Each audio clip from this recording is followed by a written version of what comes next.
Hey guys, welcome to Under Construction with Jerry Keenan, the Alliance for Actions podcast. This is where you can hear directly from the decision makers building a better future in New Jersey. Be sure to subscribe on your preferred platform so you never miss an episode. Now, here's Under Construction with Jerry Keenan.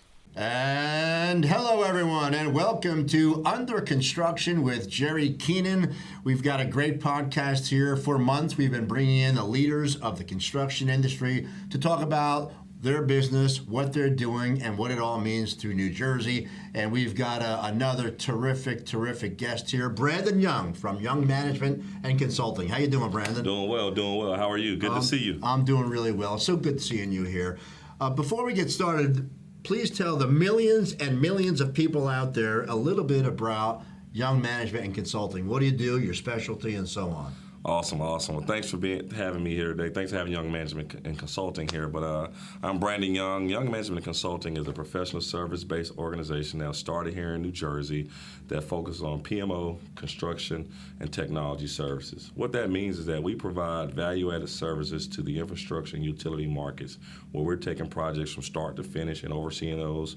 We have male and females on the ground overseeing the construction work, as well as I have a technology team integrating technology systems, data science, in all aspects of projects to support local utility customers, as well as customers like the Port Authority, and as well as developers that are developing data centers type projects as well. So you think about a full service, customizable consulting service organization. That's what Young Management Consulting is.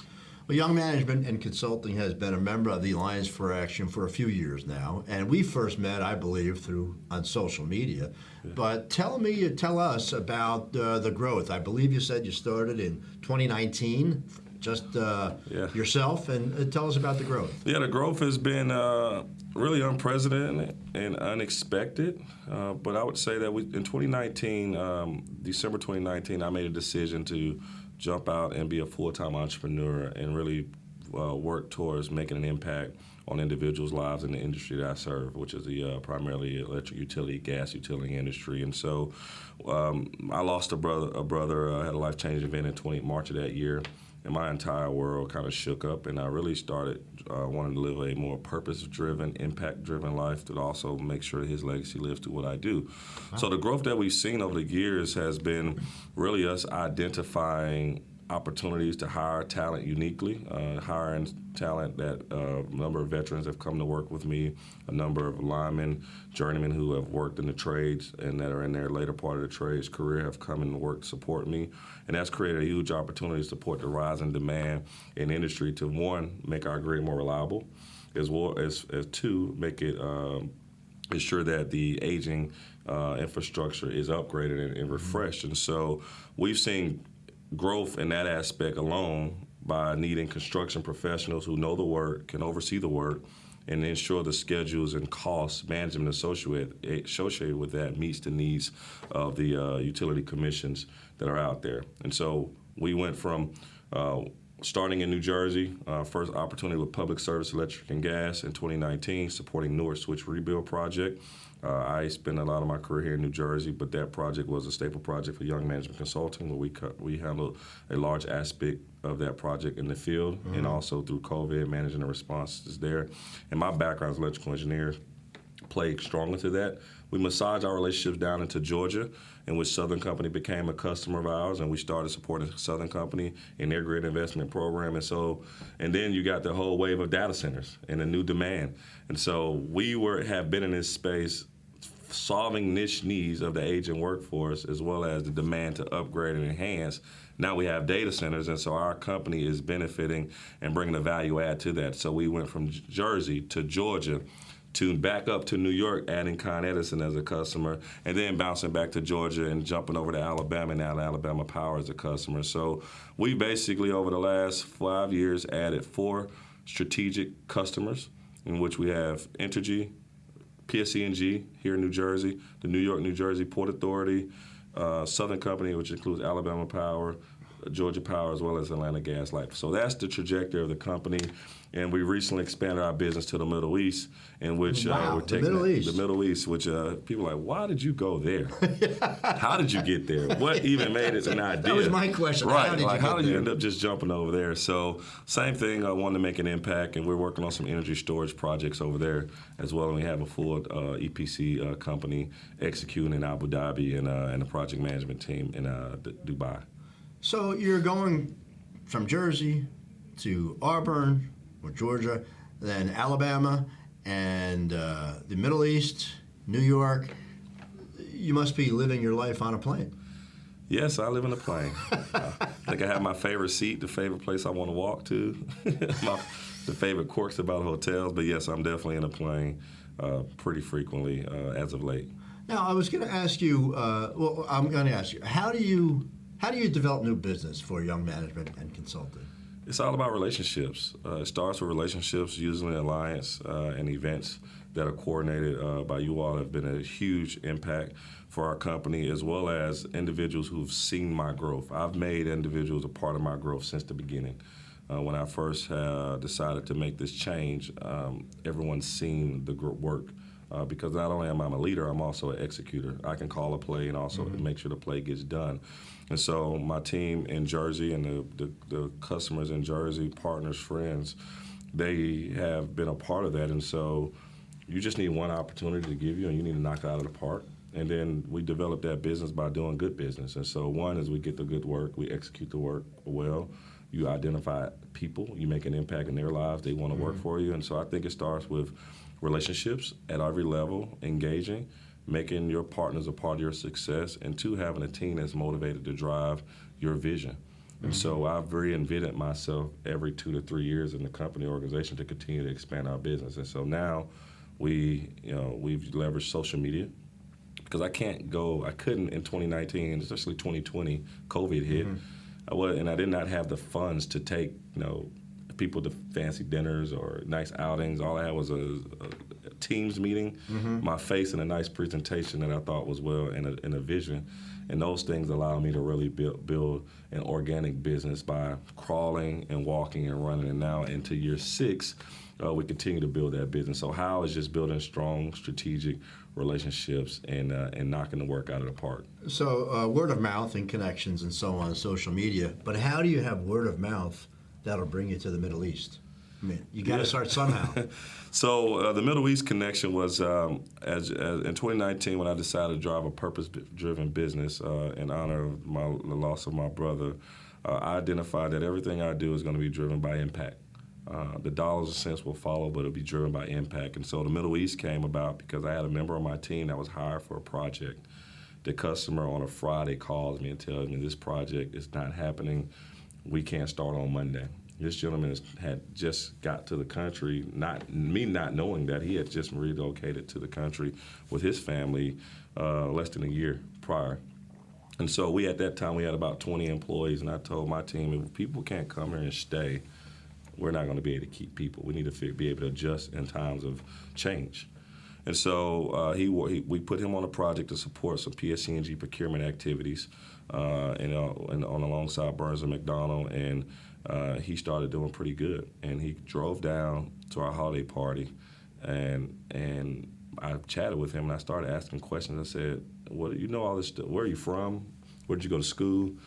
And it turns out he went to a great university over there. His family's business owners over there. And I told him, you see, all we're trying to do with workforce development in New Jersey and throughout the country, why don't we take that to the Middle East? So while this project's, we didn't have full-time work for him, but it was something he could do to keep him busy and learn procurement and learn, because he's a project manager by trade.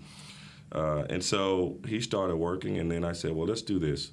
Let's take the same mentality that we have here. Let's do it over there and see if we can make something happen in 6 months.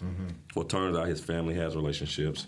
He hired a friend of him that he worked in the construction industry with, and then we were off to the races with building our business. And I flew out there for a big conference called ADIPIC. It's the world's largest energy conference, 140,000 people. We made some relationships, and 3-4 months later, one of the guys we made a relationship from a larger company decided he did not want to move along with his company. He came on board as well, electrical engineer, PE, certified, and we just started out and we got our first project earlier this year. So really just trying to find an opportunity to make an impact, seeing something in someone, and also not just saying, hey, the project's gone, see you later, figure it out, and now that's ready us to be in the opportunity. So in order to work in that region, you have to have relationships and know-how, and so he's Arabic. My team is of Indian descent, and the U.S. presence of the investments relationship that our government has made over there has allowed us to have a stepping stool to stand on, because we have, right now, many don't know this, but the Department of Commerce has a division that's focused on growing U.S. businesses in other countries. And it's a service that you pay for as a taxpayer that you could take advantage of. How many employees do you have now? So right now we're at 120 employees nationally. 6 years, went from nothing to 120 employees. Nothing to 120 employees. Wow, that's terrific. Now I know, tell me a little bit more about the loss of your brother, what happened, and how that inspired you. Yeah, so just background on him. We're 8 years apart, and he was a person, he did not go to college. He was a traditional trade worker, and the projects that he had, the work that he did primarily was in sanitation space. But he had the most consistent job, and he would help many members that lived in neighborhoods where he worked on a regular basis. And we started his small little hauling company where, a lot of widows or folks that lived in these neighborhoods needed someone to just be there, either move their trash, move something out of the garage, etc. So he would do those things. And so when he passed away unexpectedly, it really changed how I looked at things. And how he passed away was he was at a restaurant eating, came outside of the restaurant, someone was blocking their car, cat a corner, asked the guy to move. Guy yells out some racial slurs to him. They exchange words. Next thing you know, the passenger gets back in his car as my brother's getting in his car and pulls out a gun and shoots my brother in the head. Oh, my gosh. And he dies a couple of days later in the hospital. I had just landed from Jersey. I had my favorite taco place in Parsippany. I had just landed, put my phone on the nightstand, and get a call by my mom. She's crying hysterical about what happened. And so when that happened and his funeral happened a few days later, it was unique because I'm an Auburn fan. I went to Auburn University. Auburn was in the Final Four.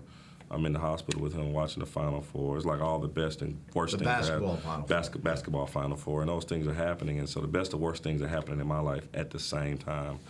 And so when his funeral happened, they put his work truck equipment there, and we had the news did a pour iron outreach on him. And I was like, man, how did someone that did not travel the places I've traveled and have such an impact on a community?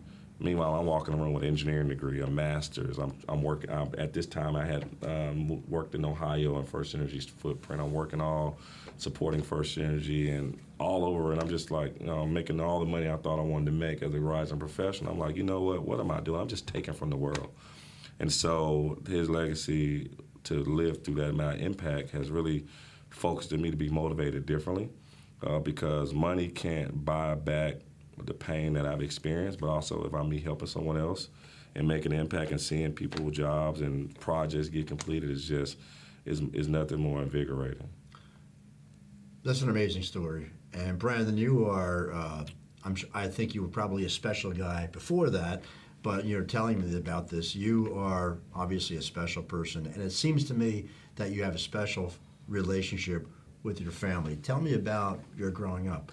Yes. So I grew up. It wasn't always so easy. No, definitely. Nothing's easy, right? So I grew up in Birmingham, Alabama. I was born in Birmingham, Alabama, but ironically, my mom met my dad in Newark, New Jersey.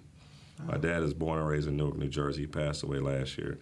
And so my mom came up here with my grandmother, who also lives in New Jersey, and she met my father, and she got pregnant with me. They split, and she drove back to Birmingham, had me, and then we came back, and I did my kindergarten and pre-K in Plainfield, New Jersey, at the neighborhood house. And so the ironic roots to Jersey is crazy because my dad never lived in Alabama ever.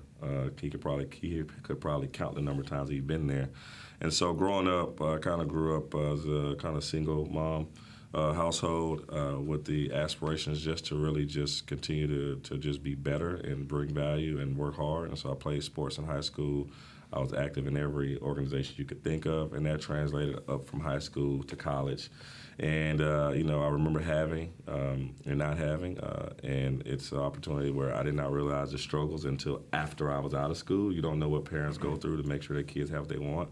So we appeared to have what we needed and what we wanted, but deep down it was like, my mom was probably struggling to do certain things to make sure we had what we need. So it was unique, but I decided, I did a research paper in high school on electrical engineering. I was always fascinated.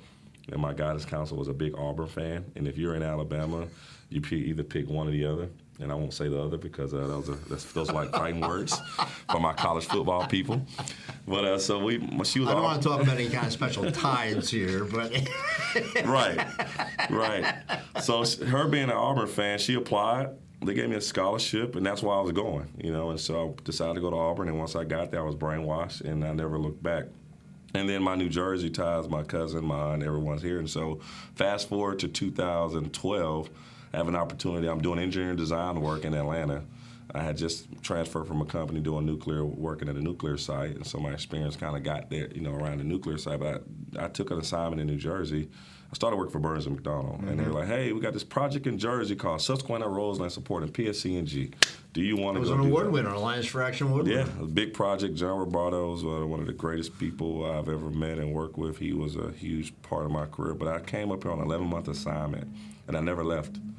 I ended up, so you talk about family and growing up, I never left. I took that assignment. I started working as assistant project manager. Went to BLC, Berkeley and Corridor program kicked off. I moved into assistant project management. Then I was offered the opportunity to be a project manager. And at that time, I was dating my wife, girlfriend, who's now my wife. She was a travel nurse. And so she traveled up around Georgetown, et cetera, until she took assignment to Sloan Kettering. And so I am married. I have a 7-year-old son, and we came to Jersey. We had our Jersey extent, and Jersey's been tied to us. We bounce back and forth up and down. So that's kind of family for me. I have a younger sibling, and I have a number that I grew up with, and I have a number of other siblings through my dad. Wow. Yeah. Just as an aside, we have not invested in a soundproof studio yet, so that's why you hear the landscaping equipment out there. So it's not your TVs, not your computers. It's here. So we got to keep it organic anyway. It's nothing like an organic conversation. So, Brandon, you're obviously a hard worker. You're very successful. You came from some maybe difficult childhood economically. And especially, you were telling me that you haven't forgotten that, and you've started kind of a new venture. Can you tell us about that? Yeah, so YMC Cares is the backbone of the foundation component of YMC. And where I believe is that when the opportunity to support customers like the Port Authority, Public Service Electric and Gas, First Energy, Georgia Power, Southern Company, all these companies that are in the community providing utilities to these customers, there has to be a due diligence on my part on the individuals who benefit from that to do business there to serve. And so what I did was this morning I woke up, and through my foundation is based on workforce development, scholarships. I have the Randy Dwayne Young Memorial Scholarship that's an endowment forever. That's your brother? That's my brother. And then I have a needs-based scholarship for grants and people who in need, whether it's food or power, or electricity or whatever their essential needs are. But this morning I woke up and I saw an article around the shutdown and the video that really touched me, and I said, what am I doing? And I feel like my generation now, the millennials that are here and the baby boomers are leaving, we can have a problem and we have the opportunity to call someone and do something right then. And I don't think we really realize that if you're in that 37 to 48 range, if you got a problem, you know somebody that knows someone that can probably get it done, so do something. So anyway, I kicked off a campaign this morning. I sent an email to my team. I said, hey, this is what I sent my accountant and my foundation team. I said, hey, I saw a video, it touched me, I want to do something. And so I activated a $100,000 commitment to give back up to $500 of stipend to families in need. You just did this today. You just did it committed today. $100,000 and you're starting the program. That's Starting the incredible. program, and it's basically we just want to make sure that as these benefits end for some families, that they have the opportunity to either buy food or make sure they can keep their lights on or their gas on. And this time is getting cold, and we don't want to do that. And I know I've had times when we did not have the gas to heat properly or the food, and so those things right there, you don't forget those things, but also, I get to come and sit here and have a conversation about construction and the beautiful things of doing that while others are somewhere trying to figure out what they're going to eat on Saturday, and so that's what I'm doing. Is there, I know you were early in the game here, but is there a way, if people are watching here, they'd like to contribute to that? Is there a way to set up for that? Yeah. So was not looking for that at all, but YMCCaresFoundation.org. That's the website. You will be able to see the grant. It has a donate link there, YMCCaresFoundation.org. And also, if you go and visit our company website, workwithyoung.com, you'll also see something that says services. YMC Cares, the link there. You can click that link and it'll show you the program as well as the grant, as well as the application. The application is also up there. Well, that'll be already out by the time we show this, so Yes. that is terrific. Yeah.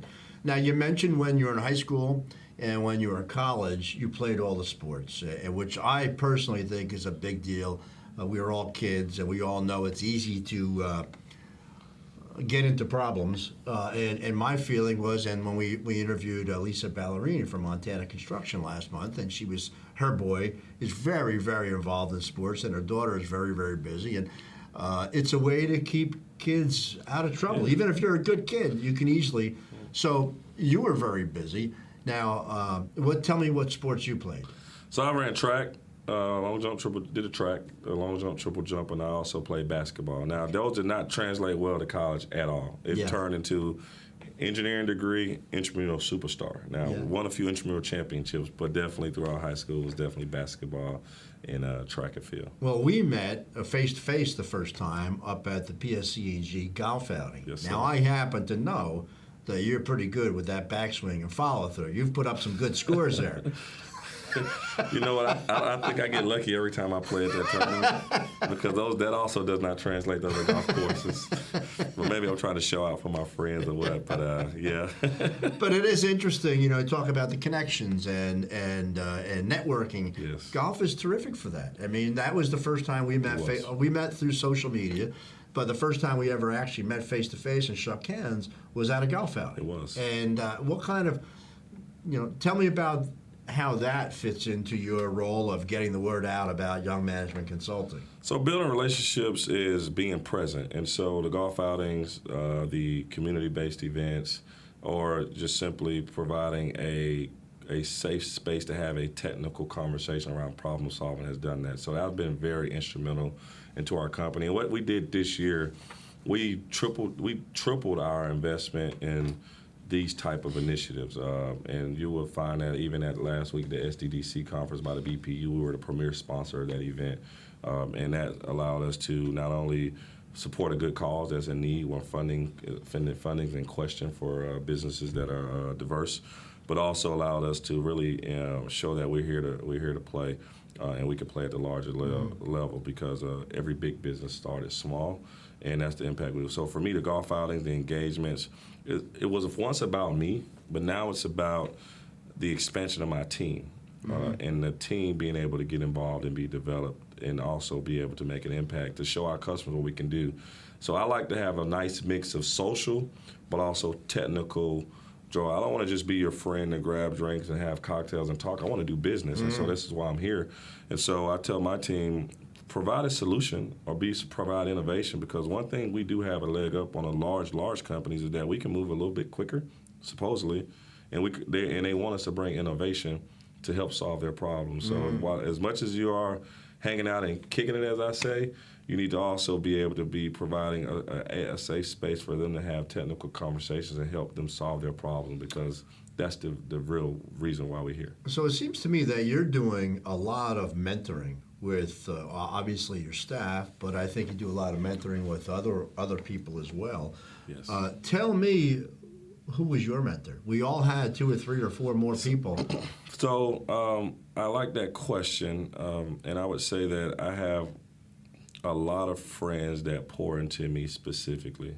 There's not one person I would just say speaks out as just my mentor that I'm working with every single day. I've been blessed to be a younger business owner, and so I call myself sticking close to the gray hair, and that's what I do. And so I would say there's a few at utilities that step in, that our customer base that have stepped in and just talked with me, and other business owners that have done it before me. I lean on them very well to help to allow them to just ask questions. But also, I'm a member of YPO, and YPO, Young Presidents Organization, is a group of business owners throughout the world. And we have a collaboration, and we have events, and we talk about real issues at CEO level that can show us how to be at the next level. So my mentorship pool, I would say, comes from all levels, but you don't have to necessarily be more successful than me. I learned from, I would talk to I was at the gym the other day, and I was talking to someone who's not even in this space that's probably struggling in areas I don't even know, and he gave me some really good advice. So you had your own career, and then you started your own business 6 years ago and have been incredibly successful. So getting back to talking about the mentoring, if you were talking to a young Brandon Young when you're 15 years old in high school, what would you tell Brandon? Get as much experience as you can in everything that you can. Learn.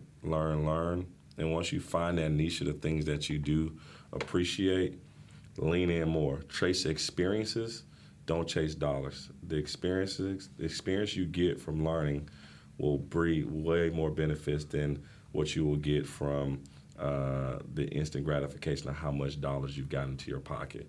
And don't forget to play it forward and help the next person. You can be 15 and helping someone that's 7, 8, 9. I had high school interns for the first year this year. I put my high school interns with my college interns, and you talk about fire being made together between those two. It's amazing to see. So that's what I would tell a 15-year-old is chase the knowledge, experience. And if you go into the trades, which I'm a proponent of, college is not for everyone. We need more people to go into the trades.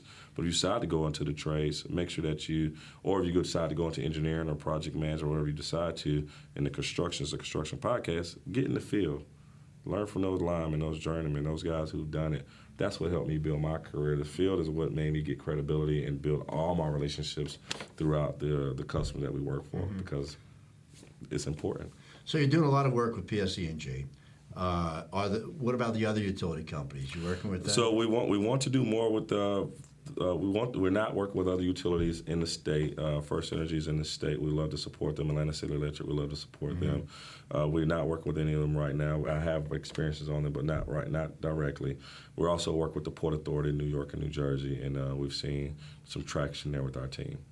Well, that's terrific. And so when they bring you in, let's say the Port Authority of New York and New Jersey, I don't know if you're working on the air train, but tell me about a project that you're working on and what you're actually doing. Yeah, so we have 2 people that sit in the QAD office, which is their quality review office, and we have PEs reviewing the plans for every structural project that comes out. We also have a team member that's out there doing all the data analytics, data science, and reporting of the progress of a number of the projects that's coming from the Port Authority. We just recently finished a mentorship program for the AirTran project that was put on by the Chamber of Commerce in New Jersey, African American Chamber of Commerce in New Jersey. That was awesome, and so we're hoping that we can be the benefits of some of that opportunity. But we've just been planting seeds. We've been planting seeds. Tell me about all of your emails and with Work with Young, right? Yes. Workwithyoung.com. How did you come up with that? Well, I'll tell you. So I went to a smaller company, and the company, I'll give them a plug, is called Welty. And they had the email said, "Think Welty," at the end of their email. And I thought about, everything's traditionally done in the way we do things. One company sees it, they like it, they copy the next company, and just kind of do so on and so on. And so I'm all about how do we innovate and do something different. Now, everything doesn't need to be innovative. Some things you just need to work the way they work. We don't need to change. And I think that sometimes we get over-innovative, if that's a thing. But how I came to work with Young is that when people think about us, I want them to understand that they're working with us. We're working together. When you think about Young Management Consulting, you're working with Young. And because it could be whether we're helping you, you're helping us, but let's work together because I think the world needs more humanism and we need more collaboration more than what we ever needed, especially when I see the Middle East and how other countries and areas are growing. U.S. has to really collaborate more, and it's not a black-white race thing. This is a U.S. American thing, and more collaboration together is everything. So when I say work with Young, that's what I'm trying to bring. I'm trying to bring people together. It's all partnerships, and I know here at the Alliance for Action, we're working on developing partnerships all the time. You do a great job at it, by the way. You are awesome with the way you collaborate. You're one of the first organizations I've ever joined, and we've really we didn't have a lot of revenue at all, but that was one of the first things we did was I knew your organization before I knew any other organization. As a younger business owner, you're trying to figure out what's what, Yeah. So we will forever be a member because what you do and the way you go about it is so genuine, it's so authentic, and it's so driven towards not just one industry, but it's literally how do I solve the problems in the state, and that's amazing. Well, you got to bring everyone to the table. Yes. And I can see you're doing that all the time, not only with your mentoring of yourself and of your staff, but the people that you work with, and now the program you're doing with the scholarships. I tell people all the time, and it's a cliche, but you don't want to burn your bridges. You want to be open with everyone because next week you might work with someone who you worked against this week. So it's all important, and you've got a great attitude, Brandon, and I wish you all the best, and you and your company all the best, and it's a pleasure knowing you and having you as a member of the Alliance for Action.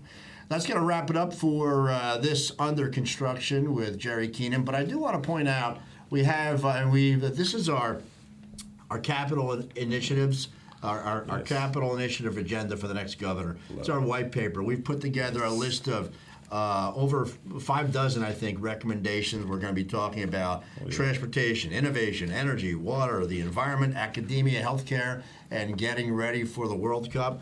We've presented, as you know, Brandon, we are a nonpartisan organization. Yes. We've presented this list of recommendations to both candidates for governor, and we're going to be working over the next 4 years to try to get our recommendations enacted. And this is kind of going to be our game plan over the next 4 years. So please take it, and if there is anything specific that you want to work on, let us know. But I want to say thank you very much. Thank you, the millions and millions of people watching here. I appreciate your interest. If you're out, you like you see us, you like what we're doing, or you want to spread the word about what you're doing, put it online. Don't forget to use our social media handle, which is New Jersey Alliance for Action. Also, our hashtag is Building a Better Future, and our website is alliancefораction.com. We have a very, very busy calendar schedule to finish out the year. I hope to see you at one of this. By the end of this year, Brandon, we'll have done 39 events. Wow. And I always tell people when we're not doing events, we're working to get money and permits out on the streets so we have things to talk about at our events. But thank you so much for being here. It's a pleasure knowing you. I'm looking forward to continuing working with you. Have a great day, everybody. Thanks for having us. Thanks for tuning in. Under Construction with Jerry Keenan is a production of the New Jersey Alliance for Action. Make sure to subscribe and click the notification bell so you never miss an episode, and be sure to follow us wherever you get your podcasts. Don't forget to follow on LinkedIn, Instagram, and Facebook. To learn more about membership and events, go to alliancefораction.com. Together, we're building a better future. We'll see you next time.